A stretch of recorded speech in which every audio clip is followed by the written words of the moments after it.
සද්ධම්මං නිරාජස්ස සුනන්තු සග්ග මොක්ඛදං ධම්ම ශ්‍රවණ කාලෝ අයං බදන්තා ධම්ම ශ්‍රවණ කාලෝ අයං බදන්තා ධම්ම ශ්‍රවණ කාලෝ අයං බදන්තා නමෝ තස්ස භගවතු අරහතෝ සම්මා සම්බුද්දස්ස නමෝ තස්ස භගවතු අරහතෝ සම්මා සම්බුද්දස්ස නමෝ තස්ස භගවතු අරහතෝ සම්මා සම්බුද්දස්ස භික්ඛු භික්ඛු අයං වම්මිකෝ රත්තිං ධූමායති දිවා පඤ්ජලති බ්‍රාහ්මනෝ ඒව මාහ අභික්ඛන සුමේද සත්තං ආදායති අභික්ඛන්තෝ සුමේදෝ සත්තං ආදාය අන්දස ලංගින් ලංගී බදන්ති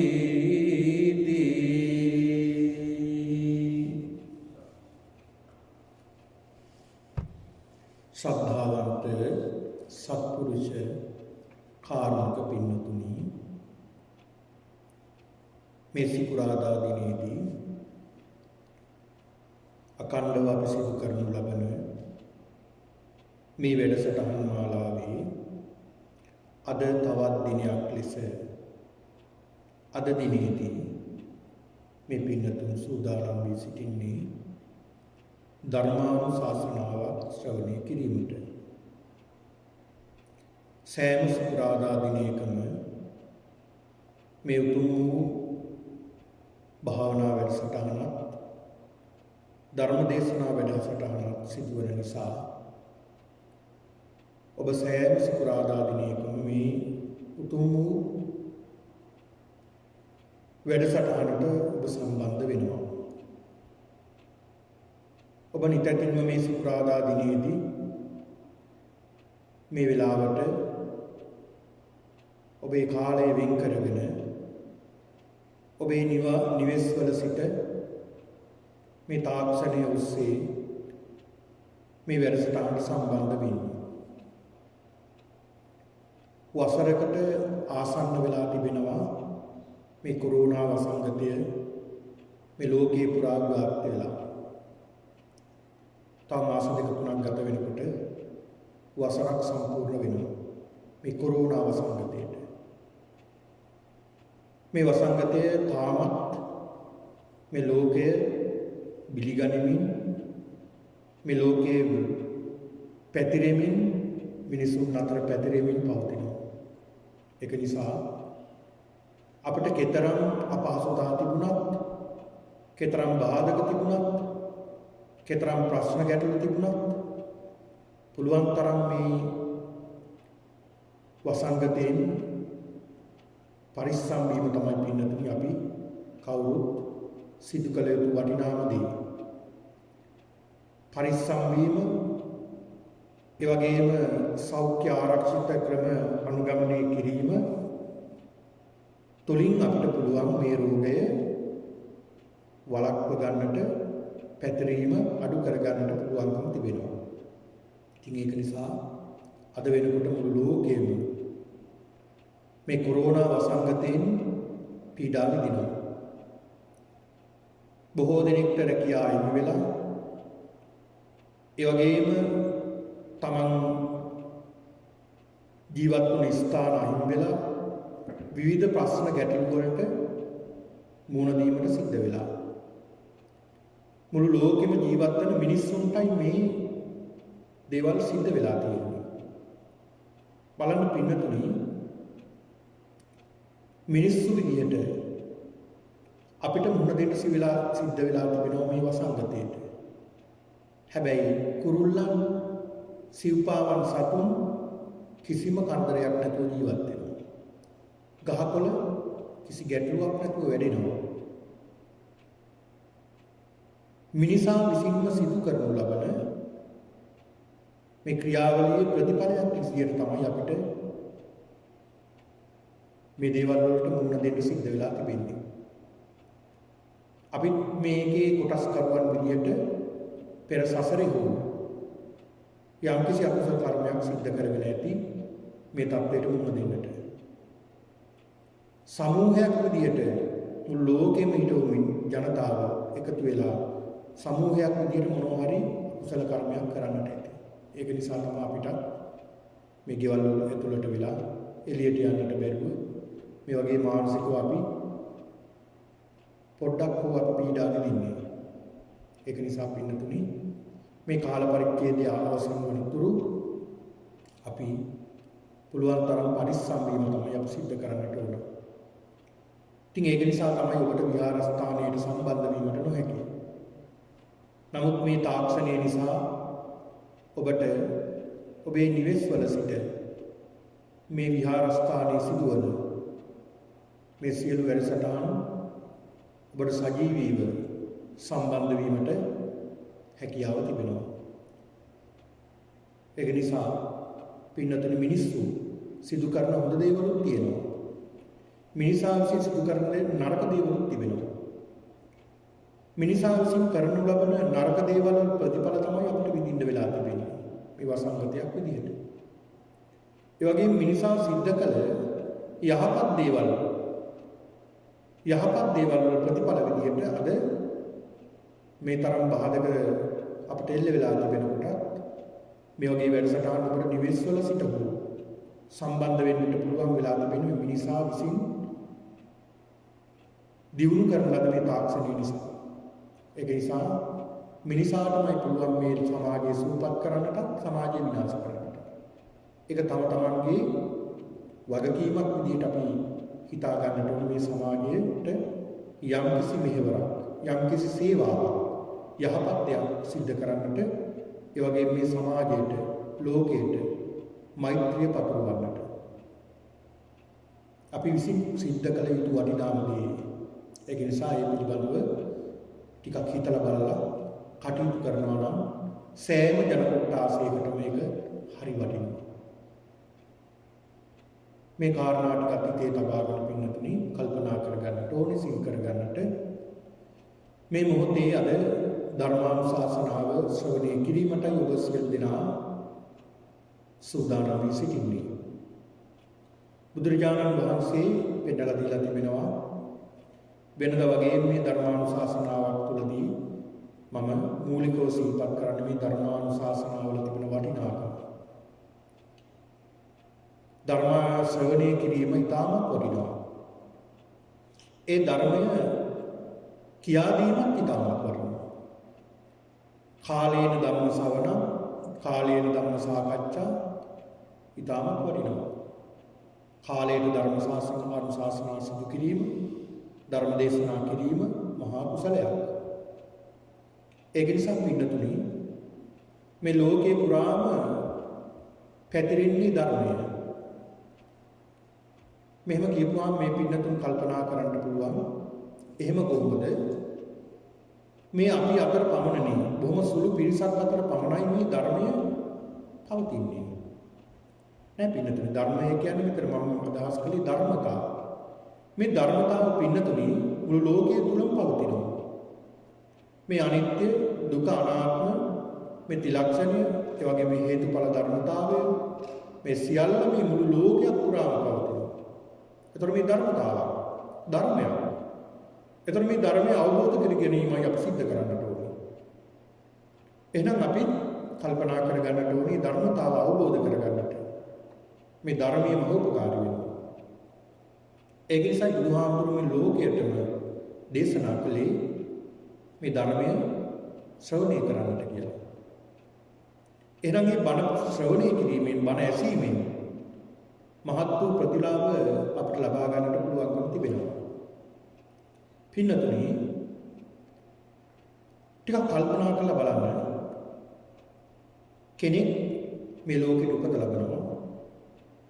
මේ ලෝකෙට උපත ලබලා තම තමන් ගැන උනත් අපිට සිහි කරගන්නට පුළුවන්. කෙනෙක් මේ ලෝකෙට උපත ලබලා මේ ලෝකේ හැදිලා වැඩිලා අධ්‍යාපනය ලබාගෙන ආවාහල්වා කටයුතු සිද්ධ කරගෙන දරුමල්ව හදලා වඩලා දරුවන්ගේ මුණත් බලලා ඒ දරුවොත් හදලා දරුවෝ පුරන් පෝෂණය කරලා අවසානට ඇඳට වැටෙනවා. රැකී ආරක්ෂා සියල්ලෙන් සමවරගෙන අවසානට සමාජයට ඒවා සිද්ධ කරන අතර ඇඳට වැටෙනවා. ඇඳට වැටෙනවා කියලා කියන ලෙඩ වෙනවා. අතපය හයියහක් තියෙන තුයනවා. අසනීප වෙනවා. විවිධ රෝගාබාධ වලට ලක් වෙනවා. ඒ ලක් වෙලා ඇඳට වැටෙනවා. ඇඳට වැටුනහම පින්නතුනි අපිට සිහි වෙන්නේ මොනවද? ටිකක් කල්පනා කරලා බලන්න ඕනේ. තව වටිනා කාරණාවක් මම මතු කරන්නේ. පින්නතුනි ඇඳට වැටුණාට පස්සේ එහෙම නැත්නම් ලෙඩ වුණාට පස්සේ අසනීපයක් සිද්ධ වෙලා මරණාසන්න මොහොත ළඟා වෙලා එහෙම නැත්නම් සදාකාලිකව අපිට ඇඳට වැටුණාට පස්සේ තමයි තේරෙන්නේ. ඔබ නිකන් කල්පනා කරලා බලන්න. ඔබට අසනීපයක් ඇදිලා සතියක් සමාරක් ඇඳට වෙලා ඉන්නට උන දවසක් ඇති. ඒ කාල පරිච්ඡේදය ඇතුළත ඔබට මේ කාලය දැනෙන්නට ඇති කල්පයක් ගත වුණා වගේ මේ දවස් දෙක. කාලය ගත වෙන්නේ නැහැ. ඒ තමන් ඇඳට වැටලා ඉන්නේ වෙනදට එහෙම නෙමෙයි. කාර්ය බහුලයි කාලය ගෙවෙනවා තේරෙන්නේ නැහැ.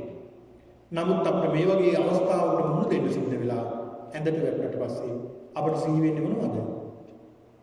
අපිට සිහි වෙන්නේ අපි කරපු දේවල්, කියපු දේවල්. මම මේ වගේ දෙයක් කළා නේද? මං ඉන්නකම් මේ වගේ දේවල් නේද කළේ? මම මිනිස්සුන්ට මේ වගේ දේවල් කළා, මේ වගේ දේවල් කළා, වෛර කළා, ක්‍රෝධ කළා, තෘෂ්ණාව ඇති කරගත්තා. ඒ වගේම මගේ සහෝදරයෙක් කළා, මගේ දෙමාපියෙක් කළා, ඥාතීන් එක්ක කළා මම අඬු සරුවල් කරගත්තා. මේ විදියට සිද්ධ කරගත්තා විතරයි. අනේ මං සිද්ධ කරගත්ත දෙයක් නෑ නේ කියලා කල්පනා වෙනවා. යහපත් දෙයක් සිද්ධ කරගත්තේ නෑ කියලා. එතකොට ඔහුට මතක් වෙන්නේ නිතර උට සිහි වෙන්නේ මොනවද? අර කරපු කියපු අකුසල කර්ම, නරක දේවල්. පින්නතුනි කුසල කර්ම සිද්ධ කරගන්න කෙනා බණ ඇසීමේ තියෙන වටිනාකම, ධර්මයේ තුල ජීවත් වීමේ තියෙන වටිනාකම. ඒ කෙනා යම්කිසි ආකාරයකින් ඇඳට වැටුණා. අසනීප තත්යකටපත් වෙලා රෝගී වෙලා ඇඳට වැටුණා. අතපය හයියහක් තියෙ නැතුව ඇඳට වැටුණා. මොකද වෙන්නේ? ඔහුට කල්පනා කරන්න දෙයක් තියෙනවා. ඔහු කල්පනා කරන්නේ අනේ මම ඉන්නකන් යහපත් දේවල් කළේ. මගේ අත මේ අතපය දෙක හරියහක් තියෙ නෑ. මගේ අත හයිය නෑ. අත පන නෑ. කකුල් දෙක පනක් නෑ. මට දැන් නැගිට ගන්නට බෑ. මගේ අවශ්‍යතා මල මුත්‍ර කිරීම පවා සිද්ධ කරන්න මට ශක්තිය නැහැ. ඒවටත් මගේ දරුවෝ තමයි උස්සගෙන ගිහිල්ලා සිද්ධ කරවන්නේ. නමුත් මගේ මේ අතපය හයියහත්තිය තියෙන කාලේ මම මොනවද කළේ? අනේ මම සමාජ සේවාවක් කළා. පන්සල් ගියා. භාවනා කළා.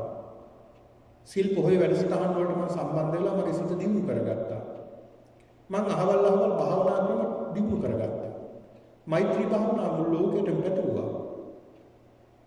ඒ වගේම ආනාපාන සති භාවනාවේ මගේ සිත දියුණු කරගත්තා. පිළිකුල් භාවනාවේ මේ රාගය පුළුවන් විදිහට මම යටපත් කරගත්තා. මම මේ වගේ දේවල් සිද්ධ කළා නේද? මම සමාජයට මේ වගේ දේවල් කළා. මම මේ සමාජයේ මිනිස්සුන්ට අසරණයිට උදව් කළා. සත්තුන්ට සිව්පාවන්ට මම කරුණාවෙන් සැලකුවා. අන්න උට හිතන්න දෙයක් තියෙනවා. සිහි කරන්න දෙයක් තියෙනවා. සතුට වෙන්න පුළුවන් උට හිතලා කල්පනා කරලා. ඒ තුලින් උට සතුටක් එනවා. කලින් සඳහන් කළ පුද්ගලයාට සතුටක් නෙමෙයි අසතුටක් එන්නේ. මම මේ දේවල් සිද්ධ කළේ නෑ. ඒක නිසා මට පුදුම කලකිරීමක් හිතට තියෙන්නේ කියලා. එහෙම වෙනවා. ඒක උනාට පස්සේ කතා කරලා වැඩක් නෑ. ආය අපවෙන්න බෑනේ. පින්නතුනි එහෙනම් නිතර නිතර පින්දහම් සිද්ධ කරගෙන ඉවි වටිනාකම. මෙන්න මේකයි. අපි මරණාසන්න මොහොත ලඟ වෙනකොට අපිට හිතන්න දෙයක් තියෙනවා. සිහි කරන්න දෙයක් තියෙනවා. අපිට සිහි වෙන්නේ දෙය. බලන්න පින්නතුනි. ඕනේ තරම් කතා පුවත් අපිට වර්තමානයේ අතීතයේ අපිට ඕනේ තරම් සිදුවීම් තියෙනවා මේ පිළිබඳව. බොහෝ අය මරණාසන්න වෙනකොට දුක් වෙනවා, අඬනවා, වැළපෙනවා. කරපු තියපු දේවල් මතක් වෙලා. අනේ හාමුදුරනේ මම මෙහෙම කළානේ, මෙහෙම කළානේ, මේ වගේ දේවල් කළානේ කියලා සමහරව සඳහන් කරනවා. අපිට පින්නතුනි ලංකාවේ ඉන්නකොට ওই මරණාසන්න රෝගීන් හමු වෙනවා, පිළිත් කියන්නට යන්න සිද්ධ වෙනවා. සමහර වෙලාවට සඳහන් කරනවා අනේ හාමුදුරනේ අපේ තාත්තා, අපේ අම්මා, අපේ ආච්චි සීයා මේ අහවල් කෙනා අසරණ වෙලා දැන් බොහෝම අමාරුයි. පිරිත් ටිකක් කියාගන්න පුළුවන් නම් හොඳයි කියලා. අපි ඉතින් පිරිත් කියන්න යනවා. පිරිත් දේශනා කරලා ඉවර වෙනකොට සමහරු කියනවා අනේ හාමුදුරනේ මම මෙහෙම දේවල් කළා, මෙහෙම දේවල් කළා, මෙහෙම දේවල් කළා කියලා සමහරු සඳහන් කරනවා. කරපු හොඳ දේවල් කියනවා, සමහරු නරක දේවල් කියනවා. බලන්න මේ මරණාසන්න මොහොතේ තමන්ගේ හිතට එන දේවල්. ඒක නිසා ඇදේ ඉඳගෙන හිතන්න පුළුවන්, කල්පනා කරන්න පුළුවන්, සිහි කරන්න පුළුවන් වටිනා දෙයක් අපි අපේ ජීවිතයට එකතු කරගන්නට ඕන. ඉතින් ඒක නිසා ධර්මයේ දියුණු කරගන්න කෙනා කවදාවත් ඒ කෙනා අසරණ වෙන්නේ නැහැ. තනි වෙන්නේ නැහැ. ධර්මයේ රැකවරණය තියෙනවා. ඒකයි බුදුහාමුදුරු පෙන්ලා දුන්නේ ධම්මෝ හවේ රක්කති ධම්මචාරී. ධර්මයේ රකින්න කෙනා ධර්මයේ විසින්ම රැකවරණයක් ලැබෙනවා. ඒක නිසා ධර්මය අපි රැක්කොත් ධර්මයේ විසින්ම අපි ආරක්ෂා වෙනවා. පින්නතුනි ධර්මය කියන්නේ අපේ රැකවරණයක්, ආරක්ෂාව. ඒකයි බුදුහාමුදුරු නිතර දේශනා කළේ ධර්මයේ පිළිපදින්න, ධර්මයේ ජීවත් වෙන්න කියලා. ඒ ධර්මයේ තුල ජීවත් වෙන පින්නතුන් පිරිසක් තමයි අද මේ වැඩසටහන සම්බන්ධ වෙන්නේ. ඒ වගේම මේ විහාරස්ථානයේ සෑම වැඩසටහනකටම සම්බන්ධ වෙන පින්නතුන්. ඉතින් බොහෝ අයට අද දවසේ සම්බන්ධ වීමට අවස්ථාවක් නැතුව ඇති. අවස්ථාව තියෙන අය අද සම්බන්ධ වෙලා තිබෙන්නේ. ඉතින් බොහෝ විට මේ රටවල් වල ජීවත් වෙන පින්නතුන් සමහර විට තමන්ගේ රැකී ආරක්ෂාවලට, ව්‍යාපාර කටයුතු වලට ඒවා නිසා මේ දේවල් අතපසු වෙනවා. මේවට ජීවිතය යොමු කරන්න කාලයක් නැතු වෙනවා. ඒ අය හැකි සෑම අයුරකින්ම අවස්ථාව ලැබෙන හැටි විහාරස්ථානට ඇවිල්ලා එහෙම නැත්නම් මේ වගේ වැඩසටහන් වලට සම්බන්ධ වෙනවා. ඉතින් ඒක නිසා පින්නතුනි අද මේ පින්නතුන්ට ධර්මානුශාසනාවක් සිද්ධ කිරීමයි මම බලාපොරොත්තු වෙන්නේ. අද මේ පින්නතුන්ට මේ ධර්මානුශාසනාවේ සූත්‍ර දේශනාවක් අපි මේ සෑම දිනකම සිද්ධ කරන්නේ සූත්‍ර දේශනා. ත්‍රිපිටකයේ තිබෙන සූත්‍ර පිටකයේ තිබෙන සූත්‍රයන් ඇසුරෙන් තමයි ධර්ම දේශනාවන් සිදු කරනු ලබන්නේ. පින්නතුනි මජ්ක්‍ධිම නිකාය අද මාතෘකා කරගත්තේ මජ්ක්‍ධිම නිකායේ වම්මික කියලා සූත්‍රයක් තියෙනවා. වම්මික මේ වම්මික කියන සූත්‍රය තමයි අද ධර්ම දේශනාව සඳහා මාතෘකාවට පාදක කරගන්නට යෙදුනේ. මේ වම්මික සූත්‍රය. එතකොට මේ වම්මික කියන සූත්‍රය තමයි වම්මික කියන කාරණාවේ තේරුම තමයි පාලියෙන් වම්මික කියලා කියන්නේ උඹහට. තුඹසට කියන නමක් තමයි වම්මික කියලා කියන්නේ. තුඹසක් උපමා කරන් සිද්ධ කරපු දේශනාවක්. ඒක නිසා වම්මික කියන සූත්‍රයට නම සඳහන් කරලා තිබෙන්නේ.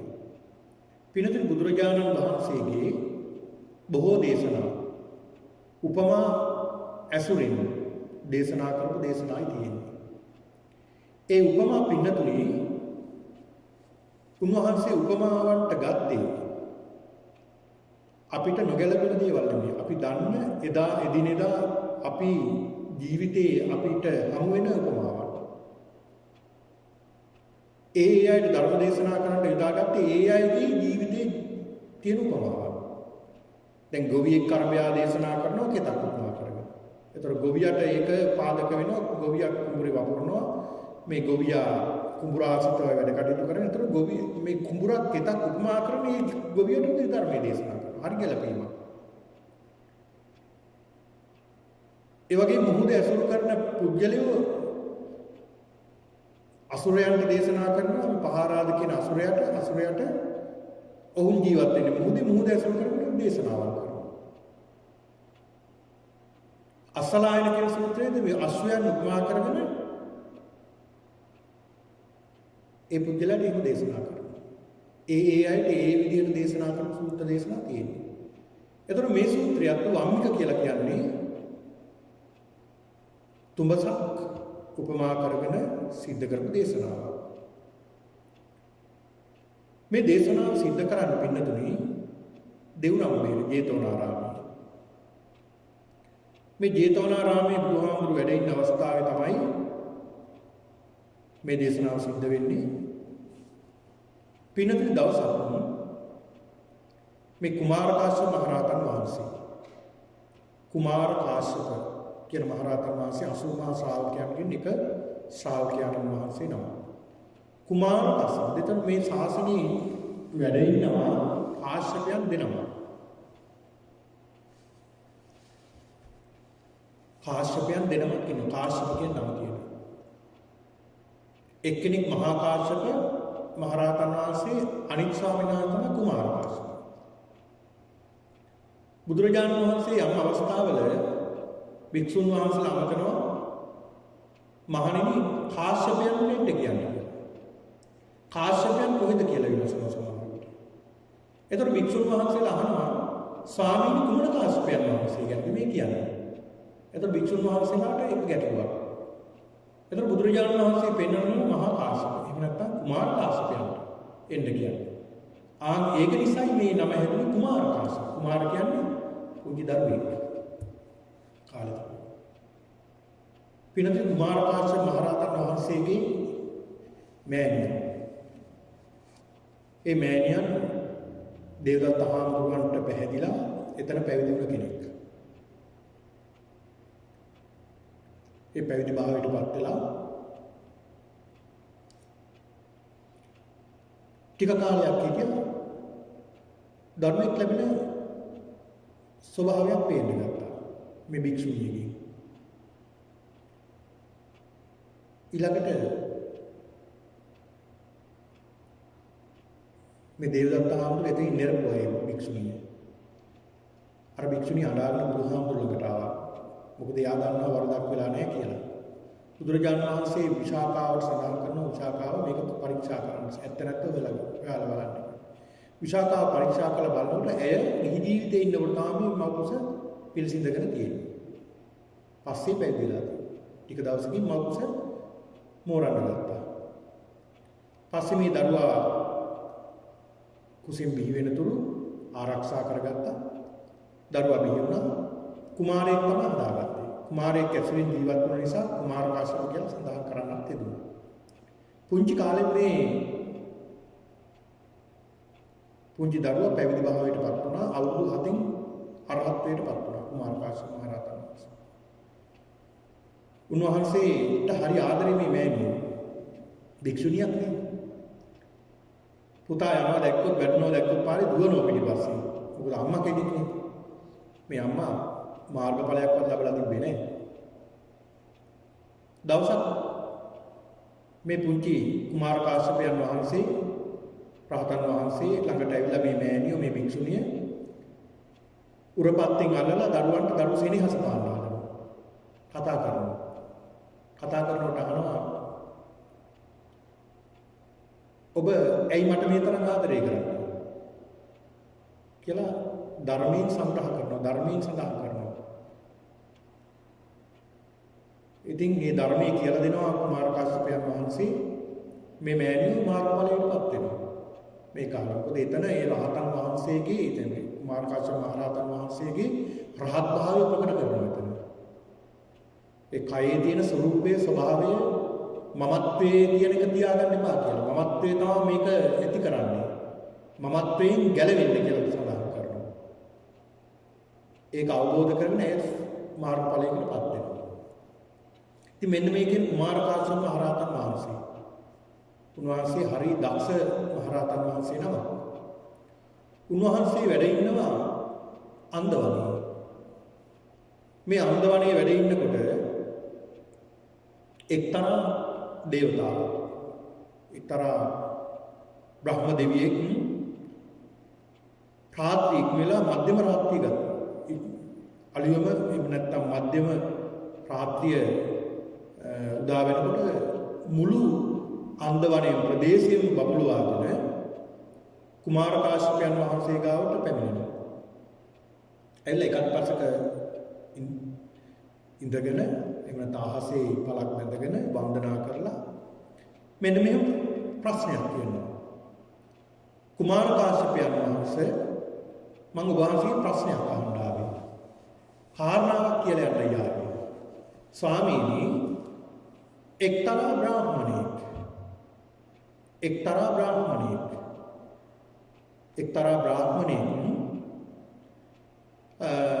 සඳහන් කරනවා පඬිතෙක්ට සුමේද කියලා උන්ට සඳහන් කර සුමේද කියන්නේ පඬිතයාට.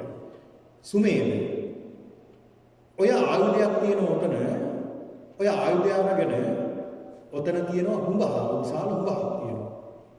ඔය හුඹහ හරන්න කියනවා. ආයුධය අරගෙන අපි තුන් අලවංගුවක් හරි මොකක් හරි ආයුධයක් අරගෙන ඔය හුඹහ හරන්න කියනවා. ඒ හරනකොට හරගෙන යනවා මේ හුඹහ. තුඹස හරගෙන යනකොට පින්නතුනි හරගෙන යනකොට අහු වෙනවා තියෙනවා අගුලක් ලොක් එකක්. නැත්නම් අගුලක් හම් වෙනවා. මේ අගුල නැත්නම් මේ ලොක් එකක් හම් වෙනවා. මේ ලොක් එක හම්බුනාට පස්සේ සඳහන් කරනවා පඬිතේ එහෙම නැත්නම් බ්‍රාහ්මණය අගුලක් තියෙනවා මෙතන. ඊට පස්සේ සඳහන් කරනවා අගුල ගන්න අරගෙන අයින් කරන්න ඒක. අයින් කළා. ඊට පස්සේ නැවත කියනවා ආයෙත් හරන්න පටන් ගන්න. ආයෙත් හරගෙන යනකොට නැවතත් හම්බ වෙනවා ගෙම්බෙක්. මේක සඳහන් වෙන හුලං ගෙම්බෙක්. ඒ කියන්නේ අර ගෙම්බෝ හුලඟ වාතයේ ඇතුළට අරගෙන පුම්බගෙන ඉන්නේ ආගේ හුලං ගෙම්බෙක්. සඳහන් කරනවා බ්‍රාහ්මණතුමනි ගෙම්බෙක් හම්බුණා. එහෙනම් ගෙම්බක් අරගෙන පැත්තකින් දාන්න. අයින් කරන්න. අයින් කරලා නැවත පටන් ගන්න හරන්න. නැවතත් හරන්න. හරගෙන යනකොට හම්බ වෙනවා දෙමන් හම්බුවක්. පාරවල් දෙකක් තියෙනවා දැන් තුඹසේ ඔබ හරනකොට එක තියෙනවා පාරවල්. එතන පාරවල් දෙකක් තියෙනවා. ඒ පාරවල් දෙක හම්බ වෙනවා. ඒකත් හරගෙන යන්න කියනවා. ඒකත් හරගෙන යනකොට දෙපැත්තෙම යනකොට ඒකත් හරගෙන යනකොට පෙරහන් කඩයක් හම්බ වෙනවා. මේ පෙරහන් කඩියත් හම්බුනාට පස්සේ සඳහන් කරනවා පෙරහන් කඩයක් හම්බ වෙනවා. එහෙනම් ඕකත් අරගෙන පැත්තකින් දාන්න. ඊළඟ තව හරගෙන යනකොට හම්බ වෙනවා ඉබ්බෙක්. මේ ඉබ්බත් අරගෙන පැත්තකට දාන්න කියනවා. අයින් කරලා නැවතත් හරගෙන යන්න. ඒ හරගෙන යනකොට මස් කපන කැත්තක් පිහියක් හම්බ වෙනවා. ඊට පස්සේ සඳහන් කරනවා මස් කපන කැත්තක් තියෙන විතර පිහියක්. එහෙනම් ඒකත් අරගෙන පැත්තකට දාන්න. අයින් කරලා නැවතත් හරගෙන යන්න. හරගෙන යනකොට නැවත හම්බ වෙනවා මස් වැදල්ල. සඳහන් කරනවා පඬිතේනි නැත්නම් බ්‍රාහ්මණේනි මස් වැදල්ලක් හම්බුණා. එහෙනම් ඕකත් අරගෙන ඒකත් පැත්තකින් දාන්න. පැත්තකට විසි කරලා නැවතත් හරන්න. ඒක හරගෙන යනකොට පින්නතුයි තුඹසේ ඉන්නව නාගයෙක්. සඳහන් කරනවා බ්‍රාහ්මණතුනි නාගයෙක් ඉන්නවා. මේ ආශ්චර්යවත් මහා විශාල නාගයෙක් ඉන්නවා. එහෙනම් ওই නාගයාට වන්දනා කරන්න කියනවා. ඉතින් මෙන්න මේ කතාව මේ එක්තරා පුද්ගලයෙක් සඳහන් කරනවා මේ බ්‍රහ්ම දෙවියන්ට ඇහුවා. එන කුමාර කාශ්‍යපයන් වහන්සේට ඇවිල්ලා කියනවා ස්වාමීනි මොකක්ද මේකේ තේරුම? මෙහෙම දෙයක් මට ඇහුණා. මොකක්ද මේකේ තේරුම? මේකේ තේරුම වෙන කිසි කෙනෙකුට දෙවියෙක් බ්‍රහ්මයෙක් කිසි කෙනෙකුට මේකේ අර්ථය තෝරලා දෙන්න බෑ. බුදුරජාණන් වහන්සේගේ ශ්‍රාවකයෙක්ට පමණයි මේ. උන්වහන්සේගේ ධර්මය ශ්‍රවණය කරපු ශ්‍රාවණයෙකුට පමණයි කරන්නේ. බුදු කෙනෙකුට පමණයි. එහෙනම් තථාගතයන් වහන්සේගේ මේක අහලා දැනගන්න ඕනේ. එදා දැන් මධ්‍යම රාත්‍රියේනේ. උන්වහන්සේ අලියම අවදි වෙලා උන්වහන්සේ එහෙම වැඩම කරනවා. බුදුරජාණන් වහන්සේ වැඩ ඉන්න තැනට ජේතවනාරාමයට. මේ ජේතවනාරාමයට වැඩම කරලා බුදුරජාණන් වහන්සේට වන්දනා කළ එකත් පසුක වාඩි වෙලා බුදුරජාණන් වහන්සේගෙන් අහනවා ස්වාමීනි භාග්‍යවතුන් වහන්සේ ඊ රාත්‍රියේ මේ ප්‍රදේශයෙන් බබළුවාගෙන එක්තරා බ්‍රහ්ම දේවතාවෙක් ආවා. ස්වාමීනි බ්‍රහ්ම දේවතාව පැමිණිලා මට මෙන්න මේ වගේ කතාවක් කිව්වා. එක්තරා පුද්ගලයෙක් මේ මෙහෙම කිව්වා මේ මෙහෙම දෙයක් සඳහන් කළා කියලා මේ කියපු විස්තරයෙන් මෙහෙම සඳහන් කළා. ස්වාමී තුඹසක් තියෙනවා මේ තුඹසේ රාත්‍රියට දුම් දානවා. මේ තුඹස රැයට දුම් දානවා. රැයට දුම් දානවා දවල්ට ඇවිලෙනවා. රැයට දුම් දානවා දවල්ට ඇවිලෙනවා මේ තුඹස. තුඹයි ස්වරූපේ තුඹයි රැයට දුම් දානවා දවල්ට ඇවිලෙනවා. ස්වාමීන් මේ රැයට දුම් දාන දවල්ට ඇවිලෙන ගිනි ගන්න මේ තුඹස එක්තරා බ්‍රාහ්මණයෙක් සඳහන් කරනවා සුමේද කියන පුද්ගලයෙක්ට. ඔහුගේ අතවැසියා. සුමේද ආයුධයක් ගන්න. ආයුධයක් අරගෙන මේක හාරන්න. හාරගෙන යනකොට ස්වාමීන් ඒකේ ලැබුණා කියනවා අගුලක්. එහෙම නැත්නම් ලොක් එකක් හම්බුණා. තවත් හාරගෙන යනකොට ඒ ලොක් එකත් අගුලක් පැත්තකින් විසි කරලා නැවතත් හාරගෙන යනකොට ගෙම්බෙක් හම්බ වෙනවා. ඒ ගෙම්බත් පැත්තකට දාලා හාරගෙන යනකොට දෙමන් හන්දියක්. ඒ දෙමන් හන්දියක් හාරගෙන දෙපැත්තෙම යනකොට පෙරහන් කරයක් හම්බ වෙනවා. ඒකත් අයින් කරලා හාරගෙන යනකොට ඉබ්බෙක් හම්බ වෙනවා. නැවතත් හාරගෙන යනකොට ඒ ඉබ්බත් අයින් කරලා හාරගෙන යනකොට මස් වැදෙනවා. මස් කපන පිහියක්. ඒ මස් කපන පිහියක් අයින් කරලා හාරගෙන යනකොට මස් වැදෙනවා. ඒකත් ඉවත් කරලා හාරගෙන යනකොට නාගයෙක් හම්බ වෙනවා. මේ නාගයට නමස්කාර කරන්න කියනවා. මෙහෙම කතාවක් ස්වාමීනි කිව්වා. ඔබ වහන්සේගෙන් අහලා දැනගන්න කිව්වා මේක විස්තරي. ස්වාමීනි කුමක්ද මේකේ තේරුම අර්ථය කියලා අහනවා. ඒ අහන බුදුරජාණන් වහන්සේ පෙන්නලා දෙනවා මේ තුඹස උපමා කරගෙන කරපු දේශනාවයි බුදුරජාණන් වහන්සේ මේ දේශනාව. කුමාර කාශ්‍යප මහ රහතන් වහන්සේ සඳහන් කරන බුදුරජාණන් වහන්සේ දේශනා කරනවා තුඹසට කියනවා වම්මික පාළියෙන්. වම්මික කියනවා තුඹසට. මේ තුඹසේ පින්නතුනි මේ හුඹහ රැයට දුම් දානවා. දවල්ට මොකද වෙන්නේ? ගිනි ගන්නවා. රැයට දුම් දානවා දවල්ට ඇවිල්ලා. එතකොට මොකද්ද මේ හුඹහ කියන එකේ තේරුම? බුදුරජාණන් වහන්සේ පෙන්නලා දෙනවා හුඹහ කියන්නේ උපමා කරනවා හුඹහ සමාන කරනවා මේ සතර මහා භූතයන්ගෙන් හැදුන මෞපිය සම්භෝගයෙන් හටගත් බත් ආදියෙන් යැපෙන අනිත්‍ය ආදී ස්වභාවයෙන් අනිත්‍ය දුක්ඛ අනාත්ම ආදී ස්වභාවයෙන් යුක්ත බිඳෙන සුළු 80 කැලක් කියන්නේ කුල 80ක පණුව ගැවසෙන මේ සිරුර. කුල 80ක පණුව ගැවසෙන මේ සිරුර. අක් භාවනාවේදී මේ සිරුර පිළිබඳව බොහෝ ගැඹුරින් අපි අධ්‍යයනය කළා.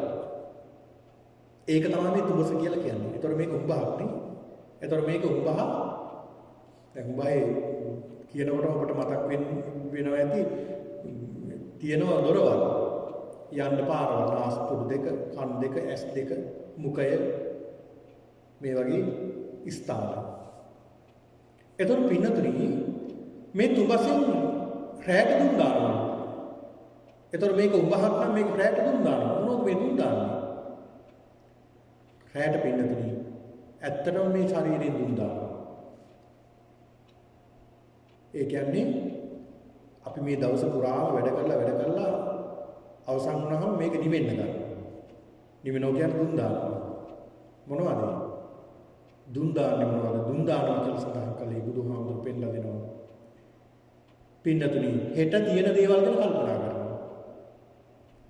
දැන් රැයට නිදා වෙලක් කල්පනා කරනවා. නිින්දට යනතුරුත් කල්පනා කරනවා. රැයට ගෙදර ගිය වෙලාවෙ ඉඳලා කල්පනා කරන හෙට මොකද කරන්නේ? හෙට ළමයාව ඉස්කෝලේ එක්කලා යන්න ඕනේ, මොන්ටිසෝරි එක්කලා යන්න ඕනේ. හෙට ඔෆිස් එකට යන්න ඕන. ඔෆිස් එකේ මෙහෙම වැඩ සටහනක් තියෙනවා. හෙට මීටින් එකක් තියෙනවා. මෙහෙම දෙයක් කරන්න ඕනේ. මෙහෙම දෙයක් කරන්න ඕනේ. මේ දේ කරන්න ඕනේ. මේක කොහොමද කරන්නේ? මේකට ගිහිල්ලා මෙහෙම කොහොමද කරන්නේ? එල්ලි වෙනකම් මොකද කරන්නේ? දුම් දානවා.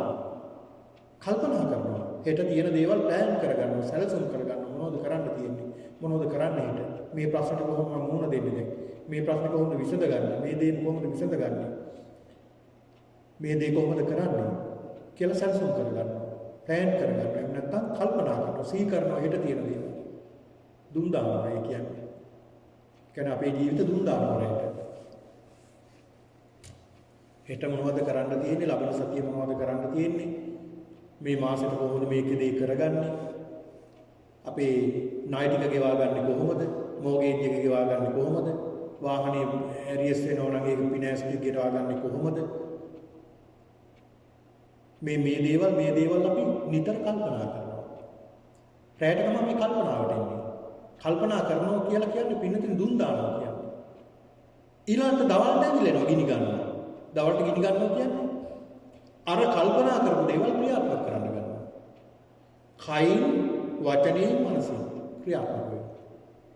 රාග, ද්වේෂ, මෝහ ක්‍රියාත්මක වෙනවා. එක්කෝ රාගයෙන්, තෘෂ්ණාවෙන්, එක්කෝ ද්වේෂයෙන්, එක්කෝ මෝහයෙන්.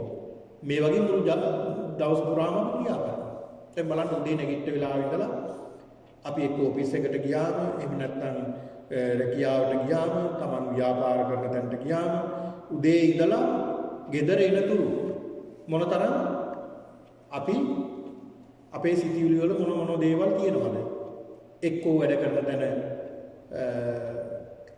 අකමැති අය ඉන්නවා, ඒ අයත් එක්කලා ගැටීම් ඇති වෙනවා. අකමැති වෙනවා. එහෙම නැත්නම් එක්කෝ මේ තෘෂ්ණාව ඇති වෙනවා, එක්කෝ ද්වේෂය ඇති වෙනවා, එක්කෝ මෝහය ඇති වෙනවා, එක්කෝ ඊර්ෂ්‍යාව ඇති වෙනවා.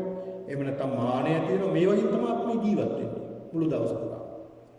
ඒ අවසන් කරලා ගෙදරට ආවට පස්සේ මොකද වෙන්නේ? ඒත් එතන ගැටලු සමාවෙන්න. ඔන්න බලන්න. එතකොට දවල්ට ගිනි ගන්නවා, රැයට දුම් දානවා. දවල්ට ගිනි ගන්නවා, රැයට දුම් දානවා.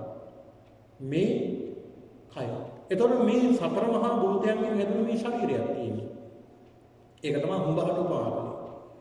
මොනොත් මේ පඨවි ගතිය. ඒ කියන්නේ තද ගතියක් මේ ශරීරයේ තියෙනවා. ඊළඟට ආපෝ වැగిරෙන ගතිය. තේජෝ ගතිය කියන්නේ සීත උෂ්ණ, එහෙම නැත්නම් දවන තවන ගතිය. වායෝ වමන ගතිය. ඊළඟ මේ අපේ මේ ශරීරය හට අරගෙන තියෙන්නේ කොහොමද? මෞපිය සම්බන්ධයෙන් මෞකුසෙක. ඒ තුල හට ගන්නවා පින්නතුනි පඨවි ආපෝ තේජෝ වායෝ ආකාශ විඥාන කියලා ධාතු 6ක්. මේ ධාතු 6 නිසා තමයි මේ ශරීරය හට අරගෙන තියෙන්නේ. මේ හුඹහ හට අරගෙන තියෙන්නේ මේ ශරීරයේ නැමැති තුඹස හට අරගෙන තියෙන්නේ මේ ධාතු නිසා. මේ ධාතු ගොඩක් තමයි මේ ශරීරය තුල තියෙන්නේ. ඒතර මේක අවබෝධ කරගන්න ඕනේ. මේක තේරුම් ගන්න ඕනේ. මේක අපි තේරුම් අරගත්තොත් අවබෝධ කරගත්තොත් අපිට හරි පහසු වෙනවා මේකෙ මිදෙන්න. ඊළඟ බලන්න මේ හදාගත්ත මේ ශරීරය තුල බලන්න මොන තරම් මේ ශරීරයේ දුකක් අපිට. මේ ශරීරය තුල අතුල්ලන්න ඕන. පොළන්න ඕනේ. එහෙම නැත්නම් අත ගන්න ඕනේ. තවන්න ඕනේ මේ ශරීරය. මොන තරම් අපි නාවන්න ඕනේ, කවන්න ඕනේ, පොවන්න ඕනේ.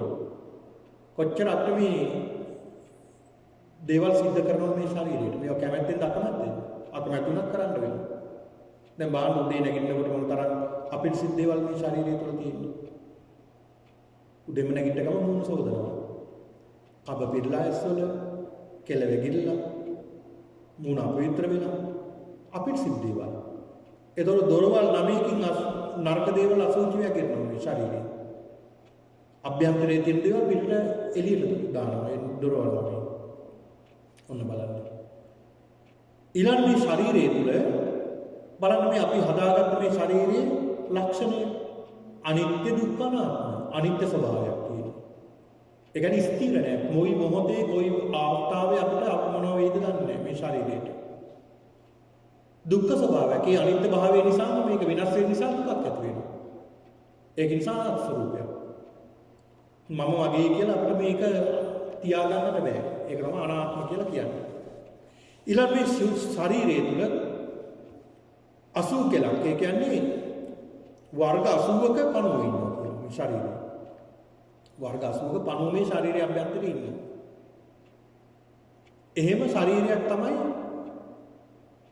අපි මේ දරාගෙන. ඒක තමයි මේ ශරීරයේ ස්වභාවය. ශරීරයේ හැටි.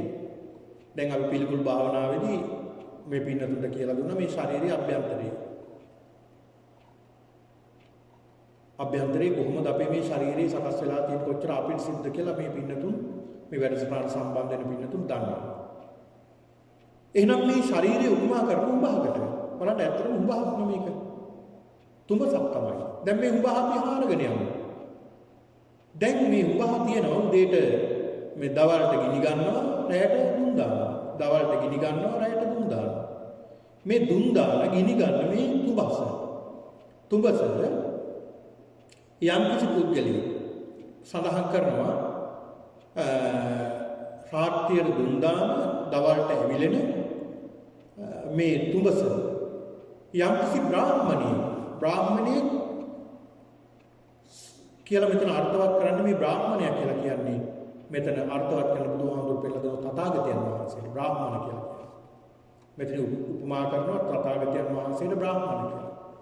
බ්‍රාහ්මණයෙක් තමයි කියන්නේ මේක බලන්න කියලා. දැන් බුදුරජාණන් වහන්සේ තමයි අපිට මේක බලන්න පෙන්නලා දෙන්නේ. අපිට පෙන්නලා දෙන්නේ මහණෙනි මේ ශරීරයේ කැඳෙන බිඳෙන හැටි බලන්න. මේ ශරීරයේ තියෙන සතර මහා භූත විදියට මේ ශරීරය දකින්න. මේක පිළිකුල් විදියට කුඩුම කොටස් දෙකක් විදියට පිළිකුල් විදියට දකින්න. මේකේ ඇතිවීම නැතිවීම බලන්න. මේකේ අනිත්‍ය දුක්ඛ අනාත්ම ස්වરૂපය දකින්න. දැකලා මේ දේ අල්ලගන්න එපා අතාරින්න. අල්ලගන්න දෙයක් නැහැ මෙතන. අතහැර ගන්න කියලා බුදුහාමුදුරු පෙන්නලා දෙන්නේ. ඒක නිසා උන්වහන්සේට බ්‍රාහ්මණ කියලා සඳහන් කරනවා.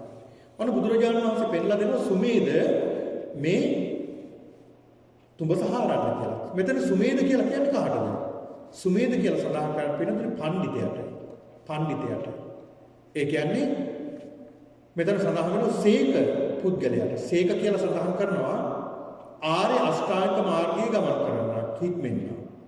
ආර්ය අෂ්ටාංග මාර්ගයේ හික්මෙන්න. සම්මා දිට්ඨි, සම්මා සංකප්ප, සම්මා වාචා, සම්මා කම්මන්ත, සම්මා ආජීව, සම්මා වායාම, සම්මා සති, සම්මා සමාධි කියන මේ ආර්ය අෂ්ටාංග මාර්ගයේ හික්මෙන සීක කියන පුද්ගලයාට. එහෙම පුද්ගලයා 7 දෙනෙක් ගැන සඳහන් කරනවා. ඒ කවුද? ඒ තමයි පින්නතුනි එක පුද්ගලයෙක් තමයි සෝවාන් මාර්ගයේ පුද්ගලයා. සෝවාන් මාර්ගයට පැමිණෙන කෙනා. ඊළඟ දෙවෙනි කෙනා තමයි සෝවාන් ඵලය. පලස්ත පුද්ගලයා. ඊළඟ සකදාගාමි මාර්ගස්ත පුද්ගලයා තුන්වෙනි. හතරවෙනි සකදාගාමි පලස්ත පුද්ගලයා. ඊළඟ අනාගාමි මාර්ගස්ත පුද්ගලයා පස්වෙනි. හයවෙනි තමයි අනාගාමී පලස්ත පුද්ගලයා. හත්වෙනි කෙනා තමයි අරහත් මාර්ගස්ත පුද්ගලයා. මෙන්න මේ 7 දෙනාට කියනවා පඬිතෙක් නැත්නම් සීක කියලා සඳහන් කරනවා. ඒ කෙනාට කිව්වේ සුමේද. එතකොට මේ පඬිතයා සඳහන් මේ බ්‍රාහ්මණතුමා සඳහන් කරනවා සුමේදට පඬිතයාට සුමේද මේ උඹ ආයුධයක් ගන්න ආයුධය අරන් හාරන්න කියලා. එතකොට මෙතන ආයුධය කියන්නේ මොකක්ද? ආයුධයට මේ කියන්නේ පින්නතුනි පාලිය සඳහන් කරනවා සත්තම් ගන්නවා. සත්තම් එහෙම නැත්නම් ආයුධයක් ගන්න. මේ ආයුධයට කියනවා මොකක්ද? ආයුධ උපමා කරලා තියෙන්නේ ආර්ය වූ ප්‍රඥාව. ආර්ය වූ ප්‍රඥාව. ඒකෙන් තමයි හාරන්නේ. ආර්ය වූ ප්‍රඥාවෙන් මේ උඹව හාරන්නේ. එතකොට අපේ ශරීරය අපි බලන්න ඕනේ මොකෙන්ද? දැන් තුඹසට උපමා කරනවා නම් ශරීරය ඊළාට ආයුධයට උපමා කරනවා ප්‍රඥාව ශරීරය මොකෙන්ද දකින්න ඕනේ? ප්‍රඥාවෙන්. නුවණින් දකින්න ඕනේ. හොඳ ප්‍රඥාවෙන් තමයි මේ ශරීරය දකින්න ඕනේ. ශරීරය දිහා දකින්න. අපි බලමු මොකක්ද කියලා. ඊළඟ මේ ආයුධයෙන් පින්නතුනි මේ තුඹස හාරගෙන යනවා. හාරගෙන යනකොට දකින්නවා අගුලක්. අගුලට පාලියෙන් කියනවා ලංඝි. ලංඝි කියලා කියනවා. මේ ලංඝි එහෙම නැත්නම් අගුලක් අහු වෙනවා. එහෙම නැත්නම් ලොක් එකක් අහු වෙනවා. සඳහන් කරනවා බ්‍රාහ්මණතුමනි අගුලක් හම්බ වුණා. එහෙනම් ඔක අරගන්න. ඒ අගුල අරගෙන පැත්තකට දාන්න. එතකොට මොකක්ද මෙතන අගුල කියලා සඳහන් කළේ? අගුලට සමාන කළේ. අගුලෙන් මොකද සිද්ධ වෙන්නේ? දැන් ගෙදරකට අගුලක් ලොක් එකක් දාලා තියෙන්නේ මොකටද? ඒ දාලා තියෙන්නේ ඇතුළට යන්න බැරි වෙන්න. ඇතුළේ දේවල් වහලා පිටි ලොක් එකක් දාලා තියෙනවා. ඒතර ඇතුළට යන්න බෑ. ඇතුළේ දේවල් දකින්නත් විදියක් නැහැ. එහෙනම් මේ ලොක් එක එහෙම නැත්නම් අගුල කියලා සඳහන් කළේ ඇතුළත නොපෙන්වන දේ. ඒකට කියනවා අපි අවිද්‍යාව. අවිද්‍යාවෙන් අපි වහලා තියෙන්නේ. ඇත්තටම අපි අවිද්‍යාවෙන් වෙහිලා තියෙන්නේ. අවිද්‍යාවෙන් වෙහිලා තියෙන්නේ. ඒක නිසානේ අපි හොද මඩේ දාන්නේ. මේ අනිත්‍යයි කියලා හිතනවා නැවත අඬනවා. ආයේ අද හිතනවා අනේ අනිත්‍යයි කියනවා ආයේ පහුදාට අඬනවා. ඇයි ඒ? අවිද්‍යාව නිසා. අපි දන්නවා හැබැයි දකින්නේ නැහැ. දන්නවා මේක අනිත්‍යයි කියලා හැබැයි දකින්නේ නැහැ. දැනීම සහ දැකීම තියෙනවා. ඒතර මේ ලෝකෙම පින්නතුනේ අවිද්‍යාවෙන් අන්ධ වෙලා තියෙනවා. ඒකෙන් සුළු පිරිසක් තමයි මේ ධර්ම මාර්ගයේ ඉන්නේ. දැන් ඔබත් එහෙම පිරිසක්. බොහොම සුළු පිරිසක් ඔබ මේ ධර්ම මාර්ගයේ ඉන්නේ. දැන් ඔබ මේක අවිද්‍යාවක් කියලා දන්නවා. ඒ වගේම දකින්නත් උත්සාහ කරනවා. ඇත්තටම මේ ජීවිත අවිද්‍යාවකින් බෙල්ලන්නේ තියෙන්නේ. අපි කරන ඒවායි තේරුම. සමහරු කියනවා දැන් අපිට සඳහන් කරනවා නේ ආම්දුනේ මේ ජීවිතේ තේරුම මොකක්ද කියලා. මේ අපි කරන දේවල් වලින් තේරුමක් නැහැ නේද කියලා කියනවා. ඇත්ත. ඉතින් අපිට දැනනවානේ ඒකේ තේරුමක් නැහැ කියලා. දැන් මිනිස්සු ජීවත් වෙනවා එදා එදිනදා වැඩ කටයුතු කරනවා උදෑසන දෙන්න නැගිටිනවා ආයෙ බත් උයනවා බත් එක බැඳ ගන්නවා වැඩට යනවා ඔෆිස් එකට යනවා ඒ ගිහිල්ලා ආයෙත් හැන්දෑවිලා ගෙදර එනවා ආයෙ ගෙදර ආවට පස්සේ ආයෙට නාලා කියලා මේ පිරිසිදු වෙලා කෑම වියාගෙන කෑම කාලා නිින්දට යනවා ආයෙ උදේ නැගිටිනවා චක්‍රයක් ඉවරයක් නැහැ මේක ඉවරයක් නැති චක්‍රයක් හැමදාම මේ ටික මෙතනින් එහා දෙයක් නැහැ. මේක තමයි චක්‍රය. ඉතින් මේ තුල අපි ජීවත් වෙනවා. මේ ජීවිතේ පින්නතුනේ එපා වෙනවා සමහරවිට. එපා වෙලා සඳහන් කරන්නේ ආම්තුනේ මොකද්ද මේකේ තේරුම? මේ ජීවිතෙන් තේරුම මොකක්ද? කිසි තේරුමක් නැහැ මේක. අන්න බලන්න. ඇත්තට මේකේ අවිද්‍යාවෙන් අපි අන්ධ වෙලා තියෙනවා. ඒකට ඔහුට තේරෙනවා මේකේ තේරුමක් නැහැ. අපි අවිද්‍යාවට අහු වෙලා තියෙන්නේ. අපි මේ ජීවිතේ ඉන්නකොටම මේ වැඩ කටයුතු කරන අතරම අපි ජීවිතේ ධර්මයක් කියලා එකක් දිනු කරගන්න ඕන යථාර්ථයක් දකින්න ඕන කියලා හිතනවා. එතකොට මෙතන අගුල කියලා සඳහන් කළේ අවිද්‍යාව. චතුරාර්ය සත්‍යම දැනීම. අවිද්‍යාව කියන්නේ චතුරාර්ය සත්‍යම දැනීම. දුක කියන එක දන්නේ නැහැ. දුකට හේතුවක් දන්නේ නැහැ. දුක නැති කිරීම දන්නේ නැහැ. දුක නැති කිරීමේ මාර්ගයක් දන්නේ නැහැ. ඇත්තටම සමහර දුක කියන එක දන්නේ නැහැ. දුක කියලා එකක් දන්නේ නැහැ සමහරව. කිව්වට තේරෙන්නේ නැහැ. ඒක දුකක් නෙවෙයි කියලා හිතාගෙන ඉන්නවා. දැන් බොහෝ දුරට එහෙමයි. දැන් අපිට දුකක් ඇති. දුකක් දැනෙන්නට නම් අපිට සතියක් අමාරක්වත් ස්පිරිතාලේ ඉන්න මොකක් කර දෙයක් වෙන්න ඕන. එහෙම නැත්නම් කෙනෙක්ට බොහෝ දෙනෙක්ට දුක කියන එක තේරෙන්නේ නැහැ. ඒ දුක තේරෙන්න නම් අර විදිය සිද්ධ දෙයක් වෙන්න ඕන බරපතල දෙයක්. ඒතකොට දුක. හැබැයි කවුරුවත් කල්පනා කරන්නේ නැහැ බොහෝ දෙනෙක් සෑම මොහොතක්ම දුකක් නේද කියලා. හැම මොහොතක්ම දුකක් නේද කියලා. දැන් සැපක් කියලා දෙයක් අපිට සැබෑම නෑ සදාකාලික සැපක්. සුළු මොහොතක්වත් සැපක් නෑ. බුදුහාමුදුරු පෙන්ලා දෙනවනේ මහණෙනි මෙතන අඩු ගානේ ඇහිපිය ගහන මොහොතක්වත් සැපක් නෑ මේක. එහෙම තියෙනවනම් මම සඳහන් කරනවා සැපක් කියලා දෙයක් කියලා. හැම මොහොතක්ම දුකක් කියලා. මොනතරම් දුකක් දැන් පැයක් පමණ ගත වෙලා අපි වැඩසටහන ආරම්භ වෙලා ඉතින් දැන් දුක තමයි. දැන් වාඩි වෙලා ඉන්නවා දැන් කොයි වෙලාවද මේ හාමුදුරු මේක නවත්තන්න දෙන්නේ කික ඔරලෝසුව බලනවා ආයි බනහන ඔරලෝසුව බලනවා ආයි බනහන. ඇයි ඒ? දුක නිසා. ඇයි ඒ? වාඩි වෙලා හරි අමාරු ඉන්න. වාඩි වෙනකොට මොහොතේ ඉඳලා දුක පටන් ගත්තා. දැන් දුක එන්න වැඩි වෙලා ඉන්න බැරි වෙනකොට නැගිටිනවා. ඔන්න බලන්න. එතකොට ඒ ක්‍රියාව අවසానයි නැවත ක්‍රියාවකට මාරු වෙනවා. ඒ ක්‍රියාවට මාරු වුණාම ඒ ක්‍රියාවේ දුක දැනෙන්න ගන්නව පටන් ගත්ත වෙලාවෙ. ඒක අපිට හොඳටම දැනෙන්න ගන්න ටික වෙලාවක් ඉන්නකොට. ඒ ක්‍රියාව මාරු කරනවා තව එකකට. දැන් බලන්න මොන තරම් දුකක්ද හැමදාම ජීවිතේ. දැන් සියල්ල දමල ගහලා නිදා ගන්න ගියා කියන්නේ. දැන් ඔබ මොන තරම් මේ නිින්දට ගියාම එහාට මෙහාට පෙරලෙනවා. එක විදිහකට ඉන්න බෑනේ. නිදාගන්නවා. ඇයි ඒකත් දුකක්. එක පැත්තකට හැරිලා ඉන්නකොට ඔව් ඒක ටික වෙලා ඉන්නකොට වේදනයි. අනිත් පැත්තට හැරෙනවා. ඒ පැත්තට හැරිලා ටික වෙලා ඉන්නකොට අනිත් පැත්තට හැරෙනවා. හැම ක්‍රියාවක්ම හැම මොහොතක්ම හැම සිතුවිල්ලක් ගන්න දුකක්. ඉතින් ඒක අපි සිවුම්ම දකින්න ඕන ප්‍රඥාවෙන්. සිවුම්ම. ඒක දකින්න හොඳ ප්‍රඥාවක් තියෙන්න ඕන. ප්‍රඥාව දිනු කරගෙන තියෙන්න ඕන. ඒක දකින්නේ නැහැ කියන්නේ අපි අවිද්‍යාවෙන් අන්ධ වෙලා තියෙනවා. අර මහා දුක විතරයි අපි දකින්නේ. අපි සතියක් දෙකක් අපි අසනීප වෙලා හිටපුවාම මොකක් හරි අපේ ඥාතියින් නැති වුනහම ආන් දුක දැනෙනවා. ඊට පස්සේ නැවතත් ඒක නැති වෙනවා. ඒකනේ. දැන් බාන්න අපේ ඥාතියින් මිය පරලෝ ගියාම අපි තුම අපේ ළඟම කෙනෙක් මිය ගියා කියලා. අපි මිය ගිය මොහොතේම හරි දුකයි. අඬනවා වැළපෙනවා සිහි මුර්ජා වෙනවා මේ විදිහට. දෙවෙනි දවසේ අරට වඩා ටිකක් අඩුයි. තුන්වෙනි දවසේ තවත් අඩුයි. මාසයක් අමාරක් ගියාට පස්සේ සමාජයට මතකක් නැහැ. ඔන්න බලන්න. හැබැයි අපි හැම මොහොතකම කල්පනා කරන්න ඕනේ, හිතන්න ඕනේ, මෙනෙහි කරන්න ඕනේ දුකක් මේ ජීවිතේ. දුක මොකක්ද කියලා දැනගන්න ඕනේ. දුක දැනගෙන පැත්තකටලා මුල්ලකට වෙලා උල්ල ඉන්න නෙමෙයි මේ සඳහන් කළේ. දුක දැනගෙන සතුටින් ජීවත් වෙන්න. මේක දුකක් කියලා. මේක දුකක් කියලා දැනගන්න.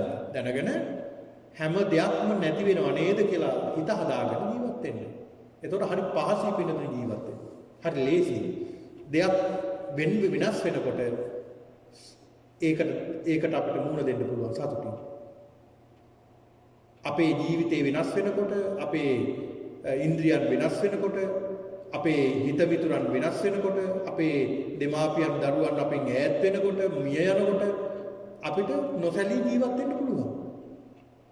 පුට්ටස්ස ලෝක ධම්මේහි චිත්තං යස්සන කම්පති. අටලෝ දහමෙන් කම්පා නොවන ජීවිතයක් හදාගන්න. ඒකට කියන අවිද්‍යාවෙන් තොර ජීවිතයක්. බලන්න මොනතරම් අර්ථවත්ද ඒක. මොනතරම් ලස්සනද. මොනතරම් වටිනවද. මේ අවිද්‍යාවෙන් තොර වීම. ඇත්තටම අපි අවිද්‍යාවෙන් ඉන්නේ. අපි අවිද්‍යාවත් තුළ තමයි ජීවත් වෙන්නේ.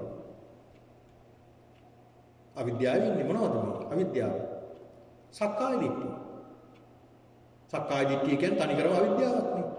සක්කාය දිට්ඨිය මගේ කියන සංඥාව නෙන්නේ. දැන් මොන තරම් දුකක්ද ඒක? හැබැයි සැපක් කියලා හිතා ඉන්නේ. සක්කාය දිට්ඨිය මම මගේ මට. බලන්න හැමෝම Tamanටනේ ආදරය කරන්නේ. වෙන කෙනෙකුට ආදරය කරන්නේ. වැඩියෙන්ම ආදරය කරන්නේ කවුද Tamanට. කිසි කෙනෙක් නැහැ වෙනත් කෙනෙකුට ආදරය කරන කෙනෙක් එහෙම කෙනෙක්. Taman වැඩිපුරම ආදරය කරන්නේ Tamanට. ඒකනේ බුදුහාමුදුරු දේශනා අත්තානමේ පටමන් කළ ඉස්සලාම Tamanට කියලා. Tamanට ඉස්සලා කරගන්න බාන්නේ කරන්නේ Tamanටයි. දැන් අපි හිතමුකෝ කොහේ හරි ගමනක් ගිහලා පින්තූරයක් ගත්තා කියලා කට්ටියම එකතු වෙලා ඉස්සල්ලාම පින්තූරය අරන් බාන්න කවුරු ඉන්නවද කියලාද? ඉස්සල්ලාම වෙන කෙනෙක් ඉන්නවද කියලා නෙමෙයි බාන්නේ Taman ඉන්නවද කියලා නේ. ඇයි ඒ? මමකෝ ඉස්සල්ලාම කරන්නේ මම. ඊට පස්සේ තමයි මගේ දරුවකෝ බිරිඳකෝ අම්මකෝ තාත්තකෝ කියලා හොයන්නේ Taman. මමකෝ කියලා බලනවා. මම කොහෙද කියලා බලලා තමයි අනිත් අය බලන්නේ. හොඳට බලන්න ටිකක් කල්පනා පින්තූර බලන හැම මොහොතකම ඔබ බලන්නේ ඔබේ රූපය ඉස්සල්ලා. ඒකට හේතුව තමයි මම කියනවා. ඊළඟට මගේ කියන හැඟීම තියෙනවා. මේ මගේ දරුවා, මේ මගේ පුතා, මේ මගේ දුව. මේ මගේ දුවගේ ගෙදර, මේ පුතාගේ ගෙදර, මේ පුතාගේ වාහනේ, මේ දුවගේ වාහනේ. මෙහෙම මේ පුතාගේ ඉස්කෝලේ, මේ දුවගේ ඉස්කෝලේ. මේ දුවගේ පුතාගේ මගේ කියලා අපි ග්‍රහණය කරනවා මගේ. ඒ කියන්නේ ඒක අල්ල ගැනීමයි වැරදි. එහෙම මගේ මට කියලා අල්ල ගන්නවා. එතකොට මේ තුල අවිද්‍යාවක් ඇති වෙනවා. අවිද්‍යාව වර්ධනය වෙනවා. එතකොට මේ අවිද්‍යාව නිසා තමයි අපිට මේක පේන්නේ නැද්ද? මේක වැහිලා තියෙන්නේ. ඒක නිසා තමයි අපි මේ ලෝකේ පින්නතුනේ කැරකි ඉන්නේ මේ භවයෙන් භවයට ආවේ මේ අවිද්‍යාව නිසා. නොදැනීම නිසා. දන්නේ නැතිකම නිසා. චතුරාර්ය සත්‍ය අවබෝධයක් නැති නිසා. අන්න බලන්න. එතකොට මේ දුක දැනගන්නත් ඕනේ, දැක ගන්නත් ඕනේ. එතකොට දැනීම විතරක් තිබ්බට මදි, දකින්නත් ඕනේ.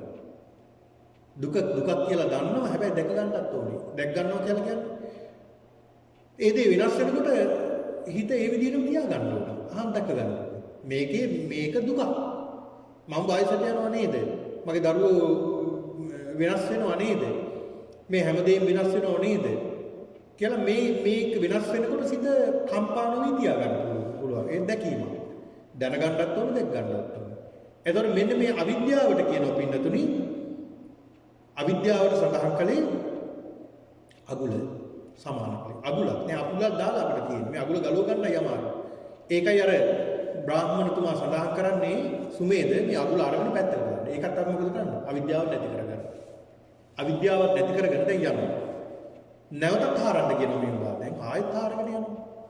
මෙන්න හාරගෙන යනකොට පින්නතුනි නැවතත් හම්බෙනවා ගෙම්බෙක් හම්බෙනවා. මේක සඳහන් කරනවා උද්දුමායිකා. උද්දුමායිකා කියන්නේ අර හුලං ගෙම්බ. මේ ගෙම්බෙක් හම්බෙනවා. එතකොට මේ ගෙම්බත් අරගෙන පැත්තකට දාන්න කියනවා. මොකද්ද මේ ගෙම්බ කියලා සඳහන් කළේ? මේ ගෙම්බ උපමා කළේ. ඇයි මේ ගෙම්බෙක් ගත්තේ මෙතෙන්ට? ඒතර බුදුරජාණන් වහන්සේ පෙන්නලා දෙනවා මේ ගෙම්බ කියලා කියන්නේ මොකක්ද? ගෙම්බගේ ලක්ෂණය තමයි තනින් තැනට පැනීම. ගෙම්බගේ ලක්ෂණය ස්වરૂපය තමයි එතනින් මෙතෙන්ට පයින්නවා, ආයතනින් මෙතෙන්ට පයින්නවා, මෙතනින් එතෙන්ට පයින්නවා. උට පැනලා වෙහෙස වුණාම උන් එහෙමම ටිකක් ඉන්නවා. දැන් සමහරලාට ගෙම්බ දැකලා ඇතිනේ. අල්ලන්න හදනකොට පයින්නවා. පැනගෙන ගිහිල්ලා උට වෙහෙස වුණාම අස්සකට වෙලා හරි කොහෙට හරි වෙලා ඉන්නවා ටිකක් වෙහෙස යනවා. පැනලා වෙහෙසයි. ඊට පස්සේ නැවතත් ආයෙ පයින්න ගන්නවා. ඇයි මේ ගෙම්බට උපමා කළේ? ගෙම්බට උපමා කළේ පින්නතුනි. ගෙම්බට උපමා කරනවා ක්‍රෝධය. දැන් ක්‍රෝධය බලන්නකො. වෛරය නැහැටි ක්‍රෝධය. දැන් ක්‍රෝධ කරනවා කෙනෙක්ට. අපි හිතමු අල්ලපු ගෙදර කනට. ඔය මිනිහා මෙහෙමයි. ඊයේත් මට මෙහෙම දෙයක් කිව්වා. මෙහෙම දෙයක් කිව්වා මට කියලා ඒ පුද්ගලයාට ඔන්න ක්‍රෝධය ඇති කරගන්නවා. ඒ පුද්ගලයාට ක්‍රෝධය ඇති කරන දවස් දෙකක් තුනක් ඉතින් මේ මිනිහයාට ක්‍රෝධය ඇති කරගෙන ඉඳලා ඊට පස්සේ මොකද වෙන්නේ? ඊට පස්සේ තව කෙනෙක් ගැන ක්‍රෝධය ඇති වුණා අරක අතහැරලා තව තැනකට පයින්නවා. තව තැනකට පැනලා එතන ක්‍රෝධය ඇති කරගන්නවා. ඒක අතහැරලා තව තැනකට ක්‍රෝධය ඇති කරගන්නවා. එතන අතහැරලා තව තැනකට ක්‍රෝධය ඇති කරගන්නවා. මෙන්න හිත තනින් තැනට පැන අර ගෙම්බ වගේ පැන ක්‍රෝධය ඇති කරගන්නවා. නවතින්නේ නැහැ. ඊළඟට වෙහෙස කර බවක් ඇති වෙනවා. අපිට මේ ක්‍රෝධ කරලා මිනිස්සුන්ට වෙහෙස. එහෙම නැත්නම් මිනිස්සුන්ට ජීවිතේ එපා වෙනවා සමහරවිට. මේ මිනිහා හැමදාම මේව කරනකොට එපා වෙලා තියෙන ජීවිතේ. හැමදාම මේ මිනිහා බයිනවා අපිට මේ විදියට කියනවා, මේ විදියට කරනවා. ඔය මිනිහට මම දවස් දෙක තුනක් බැන්නා. මම දවසක් ගහන්නත් ගියා. ඒත් මේ මිනිහා මේ නවත්තන්න මට නම් මේ ගෙදර ඉන්න එකත් එපා වෙලා තියෙනවා. අපි වෙන තැනකට මේ ගෙදර මාරු කරගෙන යන් මේ වෙහෙස කර බව. අන්න බලන්න. අර ක්‍රෝධය නිසා වෙහෙස කර බව. එතකොට මේ ක්‍රෝධයේ වෛරය අපේ ජීවිතේ විනාශ කරනවා. මේ ගමන වළක්වනවා. වෙහෙස කර බව ක්‍රෝධය. ඒක තමයි මේ ගෙම්බට උපමා කරන්නේ. එතකොට ගෙම්බත් අරගෙන පැත්තට. එතකොට මේ ක්‍රෝධයක් නැති කරගන්න කියලා කියන්නේ. ක්‍රෝධයක් අයින් කරගන්න. ක්‍රෝධයක් අයින් කරගෙන නැවතත් අර තුඹස හාරගෙන යනකොට පින්නතුනි හම්බ වෙනවා දෙමන් හන්දිය ද්විදාපතෝ කියලා මේකට කියනවා. ද්විදාපතෝ හන්දියක් හම්බ වෙනවා. මාර්ග දෙකක් හම්බ වෙනවා. මාර්ග දෙක සමාන කලේ මොකේද? මේක බුදුරජාණන් වහන්සේ මාර්ග දෙක දෙමන් හන්දිය උපමා කරනවා. දැන් අපි ගමනක් දිගටම යනකොට පාරවල් දෙකක් හම්බ වෙනවා. ඉතින් කල්පනා කරනවා මේකට යන්නද මේකෙන් යන්නද හොයා ගන්න බෑ කොහෙන්ද කියලා. ඒ කියන්නේ අතරමං වෙනවා. ඒ කියන්නේ අපිත් මොකද වෙන්නේ? මෙහෙම ගිහිල්ලා අතරමං වෙනවා කියන්නේ සැකයක් ඇති වෙනවා. මේක යන්නද සැකය. මොකක් කරන්නද කියන සැකය ඇති වෙනවා. අතරමං වීම, මුලා වීම. මෙන්න මේ මුලා වීම දැන් කොහොම යනකොට මුලා වෙනවා. දැන් ධර්මයේ දැන් හොයාන යනවනේ. යනකොට මිනිස්සු මුලා වෙන්නේ නැද්ද? මුලා වෙනවා. අද ධර්මයේ බැබලෙනවා වගේම තමයි මුලා වෙන මිනිස්සු වැඩි. ඒ මුලා වෙනවා. ඒක නිසා හොඳ ප්‍රඥාවක් තියෙන්න ඕන. ධර්මයේ කියලා සමහරව අධර්මයේ වැළඳ ගන්නවා. අධර්මයේ වැළඳගෙන ඒ පිටිපස්සෙන් යනවන්න මුලා වෙලා. අර දැනගෙන ගියොත් කතරගම, නොදැන ගියොත් අතරමඟනේ. ඒක නිසා මුලා වෙලා යනවා. මේ දේ තමයි විමුක්තිය, මේ දේ තමයි විමුක්තිය. මේ දේ තමයි විමුක්තිය. මේ දේවල් කරන්න අවශ්‍ය නැහැ. විමුක්තිය ලබන්න නිවන් දකින්න නම් මේ දේ අවශ්‍ය නැහැ. මේ දේ කරපුවාම ඇති. අපිට මෙහෙම මේ කරලා කරන්න පුළුවන්. පන්සිල් කියන එක ඕනේ නැහැ මේ නිවන් දකින්න. ප්‍රාණඝාත කරත් ඔයවා කරත් එහෙම ගැටලුවක් නැහැ, එහෙම කලක් නැහැ කියලා. අන්න බලන්න. මිනිස්සු ධර්මය අදහන විදියට ගන්න. මුලා වීම. මිනිස්සු මුලා වෙලා ඒ ධම්ම මාර්ගය. ඒතර මොකද වෙන්නේ? ආයෙත් මොකද වෙන්නේ? ආයෙත් අර උදාසකස් වෙනවා. ආයෙ විමුක්තියක් නැහැ. ඒතර මේකට සඳහන් කරනවා මේ දෙමල් හන්දියේ දිදහපතු සැක ඇති වෙනවා. එහෙම නැත්නම් මුලා වීමක් ඇති වෙනවා. මේ මුලාව කියලා කියන්නේ කොහොම යනකොට මුලා වෙනවා. දැන් භාවනා කරගෙන යනකොට මුලා වෙනවනේ. සමහරුන්ට යම් තැන් ඇල්ටයිලා ආලෝක පේනවා, එක දේවල් සිද්ධ වෙනවා කියලා. එතකොට ඔයා උතෙන්ට ඇවිල්ලා තිනවා දැන් ඔයා සෝවාන් කියලා සමහරු සහතික දෙනවා. සහතිකයක් කියලා දැන් සෝවාන් කියන සහතිකය. දැන් මම දැක්කා මේ එහෙම සහතිකක් තියෙනවා. මෙහෙම මේ ලංකාවේ මේ සහතිකක් දෙනවා. සකදාගාමී වෙලා ඔයා අනාගාමී වෙලා. දැන් ඔයා රහත් වෙලා තමයි ඔයා කියලා එහෙමත් කියනවා. ඒ සහතිකක් දෙනවා. හැබැයි මුලා වෙලා. ඒ යම් දේවල් දැන් භාවනා කරගෙන යනකොට සමහර මුලා නැතිනම් එහාට යන්න බෑ. ඉතින් අපි එහෙම එච්චර මට්ටමකටපත් වෙලා නැහැ. නමුත් අපිට අහන්න ලැබෙනවා, අපිට දකින්න ලැබෙනවා, අපිට අර ධර්ම මාර්ගයක ගමන් කරන නිසා අපිටත් යමක් දැනෙනවා. දැනෙන නිසා මේ කියන්නේ. එහෙම දේවල් සිද්ධ වෙනවා.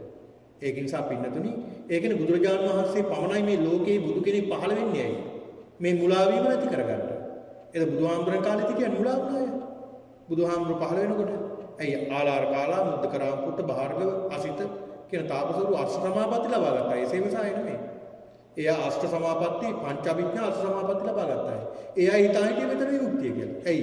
බොහෝ කාලයක් සැප. මානසික පුදුම විදියට සුවයක් තියෙනවා. හැබැයි එතනින් එහාට යන්න බෑ. ඇයි? මොකද හේතුව? මේක තමයි සැපේ කියලා එතන අල්ලගෙන. මුලා වීම. මුලා වෙලා. අන්න ඒකට කියනවා මාර්ග දෙකකට ඇවිල්ලා නිකන් විදාපතු මුලා වීමක් ඇති වෙනවා. ඒතර බුදුරජාණන් වහන්සේ මේ මාර්ගයේ නිවැරදි මාර්ගය අපිට කියලා දීලා තියෙනවා. ඊළඟට නැවතත් මේ මාර්ග දෙකෙන් හාරගෙන යන නැවතත් ඉස්සරහට යනවා. ඉස්සරහට යනකොට හම්බ වෙනවා හාරගෙන යනකොට පෙරහන් කඩයක්.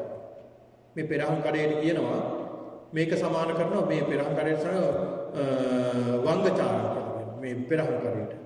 මේ පෙරහන් කඩේට මොකද සමාන කළේ? දැන් පෙරහන් කඩේන් කරන්නේ මොකක්ද? නිතරම පෙරණ එකනේ. පෙරෙනවා වැහෙනවා. මොනවද? මේක සමාන කරන්නේ පංච නීවරණයන්ට. පංච නීවරණ නිතරම වැස්සෙනවා.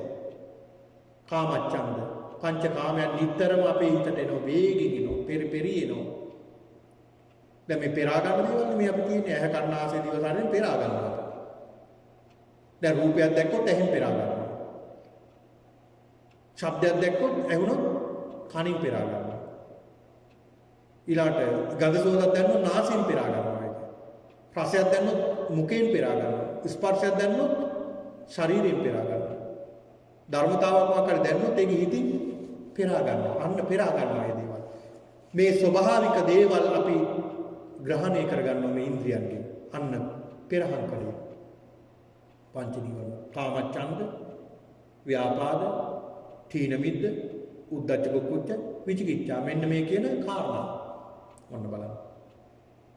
ඊළඟට මෙන්න මේ පෙරහන් කඩේත් පැත්තකට දාන්න කියන. ඒතර මේ පංච නීවරණත් ඈත් කරන්න කියන එකයි මේ කියන්නේ. ඒකත් නැති කරගන්න. ඒකත් ඈත් කළා පැත්තකට දාලා නැවතත් හාරගෙන යන්න කියනවා. හාරගෙන යනකොට පින්නතුනි හම්බෙනවා ඉබ්බෙක්. කුම්මෝ කියලා කියන ඉබ්බට පාලියෙන්. කුම්මෝ. මේ ඉබ්බෙක් හම්බෙනවා. මේ ඉබ්බා පින්නතුනි සමානයි මේ ඉබ්බෙක් මෙතෙන්ට දැම්මේ මේ ඉබ්බෙක් සමාන කළේ. දැන් ඉබ්බා අල්ලන්න යනකොට මොකද කරන්නේ? තමන්ගේ අත් දෙකයි කකුල් දෙකයි ඔළුවයි වේගෙන් ඇතුළට දාගන්නවා. ඉබ්බා. කවුරු හරි සතෙක් මේ මොකෙක් හරි සතෙක් මේ ඉබ්බව අල්ලන්න එනකොට මොකද කරන්නේ? වේගෙන් තමන්ගේ ශරීරයේ අවයව ටික ඇතුළට දාගන්නවා. තමන්ගේ අවයව ටික ඇතුළට දාගන්නවා. ඉබ්බගේ ස්වරූපය ඒකයි. එතකොට මොනවද මේ අපි ඇතුළට දාගන්නේ? ග්‍රහණය කරගන්න ඇතුළට. මේක උපමා කරන පින්නතුනි උපාදානස්කන්ධ වලට. උපාදානස්කන්ධ වලට උපමා කරනවා. උපාදානස්කන්ධ. තමා දෙසට හකුලා ගැනීමේ ස්වභාවයක් තියෙන උපාදානස්කන්ධ කියන්නේ. මොනවද මේ උපාදානස්කන්ධ? රූප උපාදානස්කන්ධ. වේදනා උපාදානස්කන්ධ. සංඥා උපාදානස්කන්ධ. සංඛාර උපාදානස්කන්ධ. විඥාන උපාදානස්කන්ධ. උපාදාන කියන්නේ අල්ලා ගැනීම. රූපය අල්ල ගන්නවා, රූපය වේදනාවක් අල්ල ගන්නවා, සංඥා අල්ල ගන්නවා, සංඛාර අල්ල ගන්නවා, විඥාන අල්ල ගන්නවා. මේක මම වෙනම පැහැදිලි කරන්න ධර්ම දේශනාවක උපාදානස්කන්ධ පිළිබඳව. එතනින් එහාට පැහැදිලි කරන්න යන්නේ නැහැ. මොකද කල් වේලාවක් නැති නිසා. මේක වෙනම දවසක මේ උපාදානස්කන්ධ පිළිබඳව ගැඹුරින් විග්‍රහ කරනවා. ඊළඟට මේ ඉබ්බව ඈඩ් කරන්න කියනවා, පැත්තකට දාන්න කියනවා. මේ ඉබ්බවත් පැත්තකට දාපුවම නැවතත් හාරගෙන යනවා. නැවතත් හාරගෙන යනකොට පින්නත් හම්බෙනවා මස් කපන පිහියක්. මස් කපන පිහියක්. මේකට කියනවා පාලින් අපිසුනා. අසිසුනා කියලා කියන්නේ මස් කපන පිහිය. මස් කපන පිහිය එහෙම නැත්නම් කැත්ත මේක උපමා කරේ මොකද? මේ කැත්තෙන් මොකද්ද කරන්නේ? කපන එක. තීරු කපා ගන්න එක. ඒ කියන්නේ මොකක්ද මේ? මේක උපමා කරනවා කාම ගුණ වලට. කාම ගුණ පහක් සඳහන් කරනවා. ඒ තමයි ඉත්තා, කාන්තා, මනාපා, ප්‍රිය රූපා, කාම උපසම්පදාය. ඉත්තා කියන්නේ ඉෂ්ටයි. කාන්තයි, මනාපයි, ප්‍රිය රූපයි, කාම ගුණයකින් යුක්තයි කියලා අපි සකස් කරගන්නේ නැද්ද? දැන් දකින්න රූපේ මොකද වෙන්නේ? අපි සකස් කරගන්නවා. අනේ මේක හරි ඉෂ්ටයි, හරි ලස්සනයි, හරි සුන්දරයි, හරි ලාලිත්‍යයෙන් යුක්තයි. හරි ශෝභමේ රූපය. සිසිවන වන ඉඟසුගත හැක මිටින එහෙමනේ කියන්නේ. මේ විදිහට අපි සකස් කරගන්නවා. අන්න අර කැත්ත උපමා කරනවා අපි සකස් කරගන්නවා. කෑලි අපිට අවශ්‍ය විදිහට කපා ගන්නවා. ඒ වගේ අපි සකස් කරගන්නවා. ඇහෙන් රූප දැකලා අපිට ඕන විදිහට සකස් කරගන්නවා. අපි රාගය ඇති වෙන විදිහට අපි මේක සකස් කරගන්නවා. කනින් ශබ්ද අහලා ශබ්ද කාමයේ ඇති වෙන විදිහට අපි සකස් කරගන්නවා. මේ විදිහට අපි සකස් කරගන්නවා. අන්න කැත්ත උපමා කරනවා. ඊළඟට පින්නතුනි මේ කැත්තත් පැත්තකට දාන්න කියන නැවතත් ආගෙන යන්න කියනවා. නැවතත් ආගෙන යනකොට හම්බෙනවා මාංශ පේශි මස් පිඩුවක්. මොකක්ද මේ මස් පිඩුව කියලා කියන්නේ? මස් පිඩුව පින්නතුනි උපමා කරනවා නන්දි රාගයට. නන්දි රාගය කියන්නේ ඒ තන ඇලෙන ස්වභාවය. ඒ තන ඇලෙන නන්දි රාගය.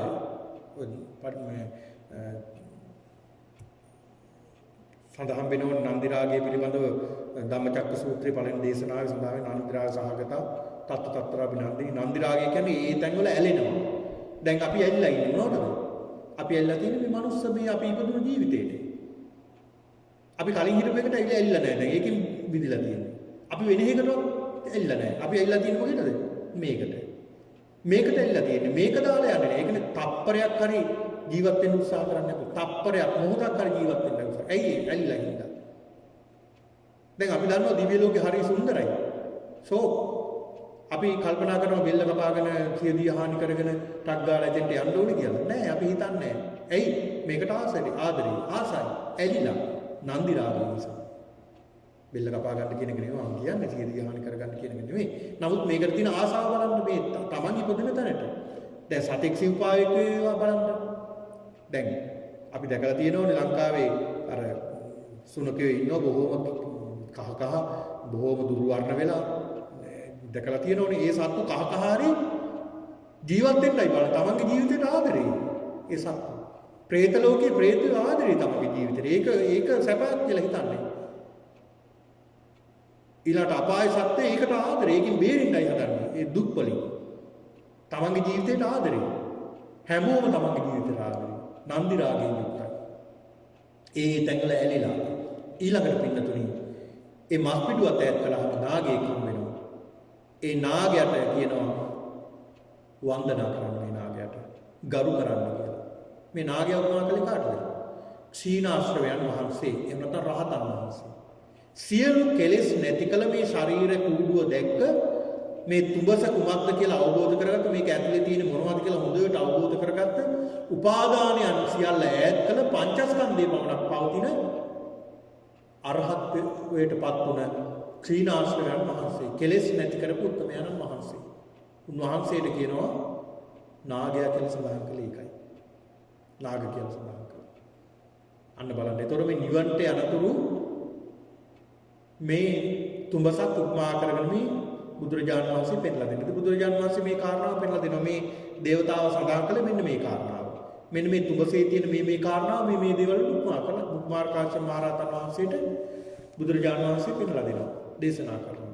ඉතින් ඒක නිසා අපි ඉන්නතුනේ මේ කය පිළිබඳව අපි දැනගන්න ඕනේ. මේ ඇතුළේ තියෙන අභ්‍යන්තරය ගැන හොඳට අවබෝධ කරගන්න. අඩුම ගානේ අපිට තේරෙන්න ඕන මේක රැයට දුම් දානවා දවල්ට ඇවිලෙනවා. රැයට දුම් දානවා දවල්ට ඇවිලෙන එකක් නේද කියලාවත් අඩු ගන්න සිහි වෙන්න ඕන. මේ ශරීරය බලන්න දවල් අපි කොච්චර අපි ඇවිලි ඉන්නේ. රාගයෙන් ඇවිලෙනවා, ද්වේෂයෙන් ඇවිලෙනවා, මෝහයෙන් ඇවිලෙනවා, ගිනි ගන්නවා. මේ වගේ අපි ලොකු ප්‍රශ්න ගැටලු වලින් අපි පීඩා විඳිනවා. ඇයි? මේක තුඹසක් නිසා. එහෙම නැත්නම් මේ ශරීර කුඩුවක් අරගෙන ආපු නිසා. ඉතින් මේක අපි තේරුම් ගන්න ඕනේ. මේක තේරුම් ගත්තොත් තමයි මේ ශරීරය කියන්නේ මොකක්ද කියලා තේරුම් ගත්තොත් අපිට මේකෙන් මිදෙන්න ලේසි. ඒක නිසා අපි නැතුණි ප්‍රාර්ථනා කරනවා මේ සියලු දෙනාට මේ තුඹස එහෙම නැත්නම් මේ ශරීරය මේ භෞතික කාය උමක්ද කියලා අවබෝධ කරගෙන අපි සියලු දෙනාටම මේ කය පිළිබඳව හොඳ අවබෝධයක් ලබාගෙන උතුම් වූ චතුරාර්ය සත්‍ය අවබෝධයෙන් නිර්වාණ ධර්මය අවබෝධ කර ගැනීමට මේ උතුම් වූ ධර්ම දේශනාව හේතු වාසනා වේවා කියලා සාදු කියලා ප්‍රාර්ථනා කරමු. හොඳයි පින්නතුනි, අද මේ සිද්ධ කරගත්තා වූ සියලු කුසලානුභාවයෙන් සියලු දෙවියන් අනුමෝදන් වෙත්වා. දෙවියනුත් අනුමෝදන් වීමෙන් දෙවියොත් පතන බෝධියකින් උතුම් නිවනින් සැනසෙත්වා. ඒ වගේම සියලු ඥාතීන් මේ පින් අනුමෝදන් වීමෙන් සියලු දෙනා සියලු ඥාතීන් දුකින් අත මිදී නිවනින් සැනසෙත්වා.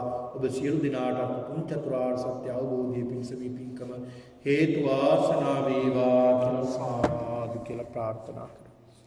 ආකාසට්ටා ච බුම්මට්ටා දේවා නාග මහිද්దికා පුඤ්ඤන්තං අනුමෝදිත්වා චිරං රක්칸තු ශාසනං.